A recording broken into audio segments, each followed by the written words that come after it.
Ryan Reynolds here from Mint Mobile. With the price of just about everything going up, we thought we'd bring our prices down.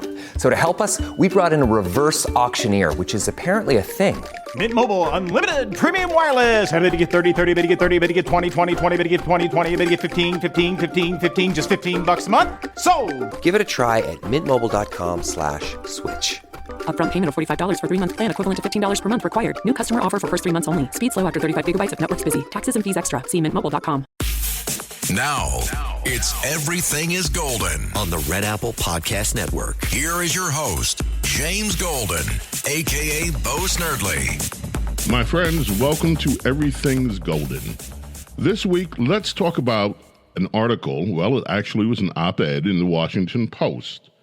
From the columnist Megan McArdle, the headline of this op-ed is, "From the Hoover Dam to the 2nd Avenue Subway, America Builds Slower." She begins this way. On July 7th, 1930, Interior Secretary Ray Lehman Wilbur sent an order to Elwood Mead, the Commissioner of Reclamation. By modern governmental standards, it was a model of brevity. "Sir, you are directed to commence construction on the Boulder Dam today." By modern governmental standards, the project had kicked off, which came to be known as the Hoover Dam, was also a model of brevity, a scathing reproach to a country that can no longer execute a major infrastructure project at reasonable cost or in a reasonable time frame. And she walks us through, Ms. McArdle does, what happened after that one sentence instruction was given. After Congress authorized the project a year and a half later, water rights and the financing of it had been settled. Then, on March 4th, 1931, contracts were put out to bid. You know how long that took? 1 week. The next month, in April, the contractor that had been selected, had just put up his bid in March, the contractor that had been selected had to go ahead to begin work. In September of 1935, 4 years later, President Roosevelt strapped into a steel frame to deliver a rousing speech at the world's tallest dam.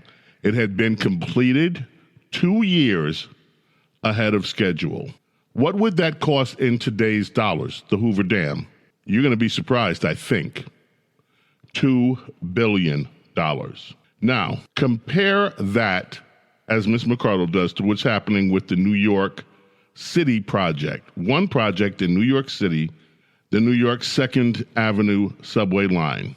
Over 2 decades ago, the year 2000, the state's Metropolitan Transportation Authority allocated money to build a full-length subway line that ran down 2nd Avenue from 125th Street, that's near the tip of Manhattan up north, down near to Wall Street. The project had been in various forms of proposal since 1919.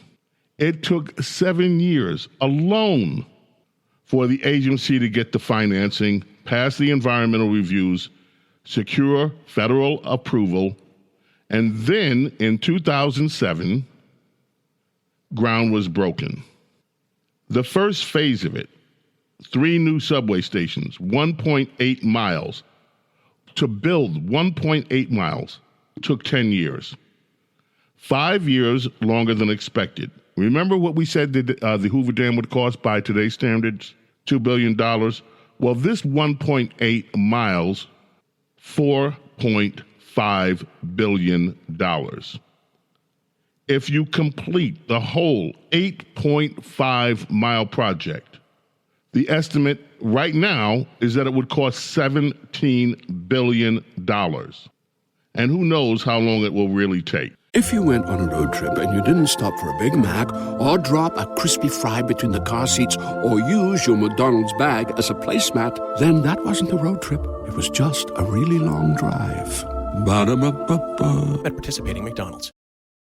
This episode is brought to you by Nespresso and Samra Origins by the Weekend Coffee Collection. Introducing Samra Origins, My collaboration with Nespresso is a connection to my roots, to my mother, Samra.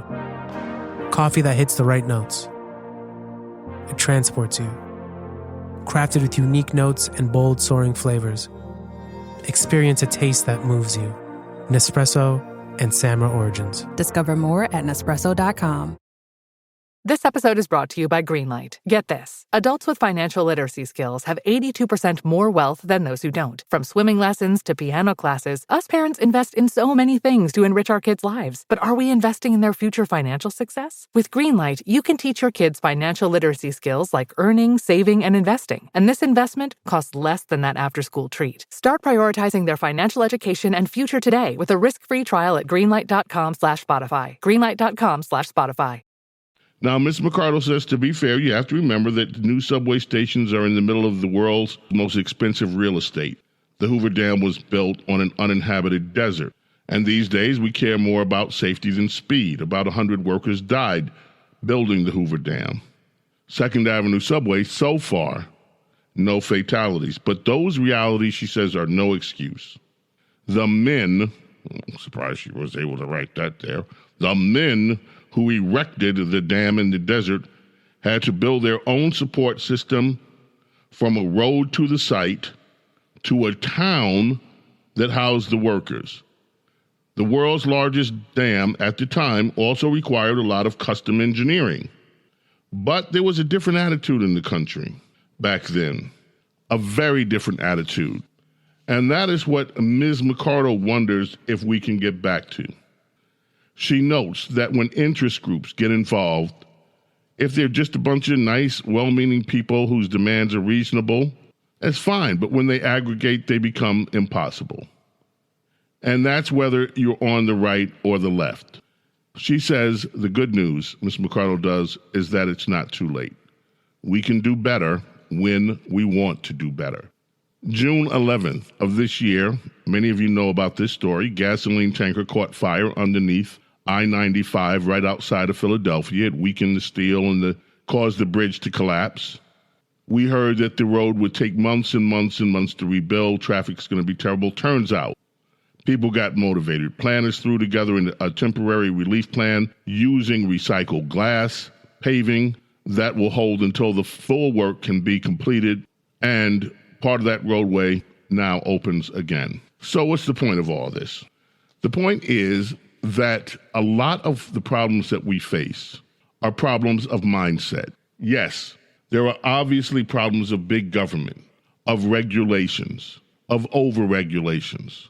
The fact that we have this massive bureaucracy on state, federal, municipal levels of government makes projects go on and on and on. 20 years to put in an 8.5 subway line, and it's not done, and who knows when it will be done.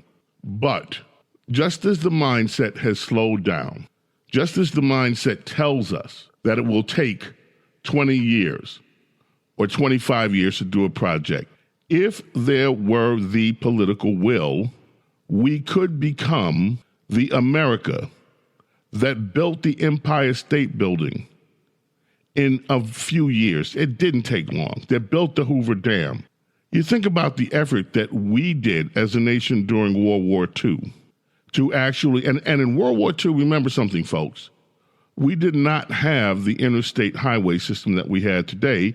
In fact, that came about because when Dwight Eisenhower was president, he pointed back to the lack of an interstate highway and how that did not help us when we were trying to mobilize all of our efforts to defeat the Axis powers. The same kind of emergencies exist today. We have so many needs in this country, the need for housing, especially for the homeless that are out there on the streets of America, in blue cities by the droves, I might add. There are so many things that we could be doing in America that would not only employ people, but would serve the public good by way of real infrastructure. Despite all the trillions of dollars that we've sunk into infrastructure over the past few years, what do we have? Crumbling bridges, crumbling railways, even the Northeast Corridor. But you know what? It really doesn't have to be this way. A realistic attitude to actually say, we do want to be safe. We do want safety regulations. We do want environmental controls. But we don't want to drag out projects for 20 and 30 years that could be finished in 1 or 2 years. Whatever the occasion, effortless elegance is right this way. Because Hilton brings you new ways to stay courtesy of the Nomad London. And it doesn't stop at award-winning dining in a space draped in velvet and illuminated by vintage chandeliers. No, this day goes beyond with unparalleled personalized service and attentive hospitality. Oh, and did we mention the Nomad London can be booked using your Hilton Honors points at Hilton.com? Hilton, for the stay. Get into your body's vitals with the Vitals app on Apple Watch. I wanna get into my body and let my skin do the talking. I wanna feel like I'm myself again. The Vitals app tracks key overnight metrics so you can spot changes in your health before you feel them. The Vitals app on Apple Watch. iPhone XS or later required. The Vitals app is for wellness purposes only and not for medical use.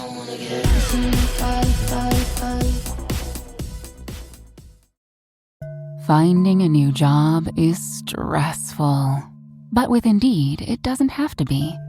Just fill out your Indeed profile with your skills, experience, and desired salary. The more you fill out, the better your matches will be. And hearing from hiring managers will be 2 times more likely. Relax. That's your Indeed profile sending opportunities your way. Indeed, the world can work better.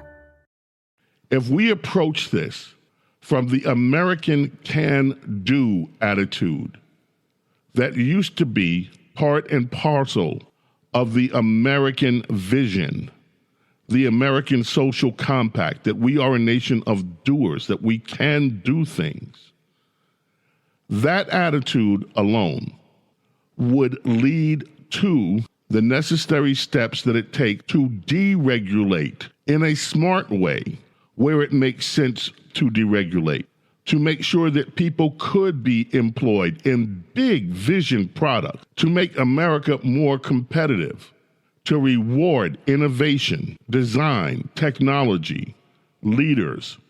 Is it impossible to do all of that? I say no. It is not impossible. America builds slower may be the slogan of today, but it does not have to be the slogan of tomorrow. We can build in America.